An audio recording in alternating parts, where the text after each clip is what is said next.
আমি এখন যে বিল্ডিংটার সামনে আছি এটা নিয়ে দুইটা ইন্টারেস্টিং ফ্যাক্ট আছে। এই বিল্ডিংটার দুটো মালিক ছিল, তার একটা মালিক সে দেউলিয়া হয়েছিল আর একটা মালিক কোটিপতি হয়েছিল। বলছি রোজ গার্ডেন প্যালেসের কথা।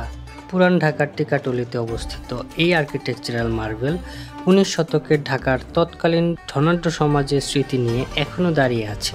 সম্প্রতি বাংলাদেশ সরকার এই মহলটি সবার জন্য উন্মুক্ত করে দিয়েছে। এই বাগান বাড়িটি 19 শতকে বানিয়েছিলেন ঋষি দাস নামের এক ব্যবসায়ী। কথিত আছে ব্রিটিশ আমলে খুব ধনী ব্যবসায়ী ছিলেন তিনি। কোনো এক সন্ধ্যায় জমিদার নরেন্দ্র নারায়ণ চন্দ্র রায়ের বলদা গার্ডেনের জলসা থেকে অপমানিত হয়ে ফিরে এসে নিজেই একটি বাগান বাড়ি তৈরি করেছিলেন। আর তখন এই বাগান বাড়িতে প্রচুর গোলাপ থাকায় এটি রোজ গার্ডেন হিসেবে পরিচিতি পেতে থাকে। পরবর্তীতে দেনার দায়ে এই বাগান বাড়িটি বিক্রি করে দেন দেউলিয়ার হাত থেকে রক্ষা পেতে।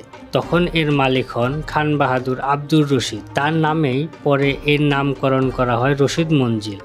বাংলাদেশ স্বাধীন হওয়ার পর সরকার এটিকে সংরক্ষণ করে। পরে 322 কোটি টাকায় রশিদ পরিবারের কাছ থেকে এটি কিনে নেন। ভবনটির গঠনশৈলী অনেকটা ইউরোপীয় ধাঁচের। সাদা রঙের এই ভবনে নানা রকম কারুকার্য দেখে মুগ্ধ হতে হয়। তৎকালীন সময়ের নানা আসবাবপত্র এখনো সংরক্ষিত রয়েছে। ভবনটিতে কয়েকটি ঝুল বারান্দা আপনাকে শত বছর আগে নিয়ে যাবে। এখানে এখনো একটা গোলাপ বাগান রয়েছে, আছে বড় একটা ঘাট বাঁধানো পুকুর, একটা ফোয়ারা, আর তাই প্রচুর মানুষের ভিড় দেখা যায় এই প্যালেসে।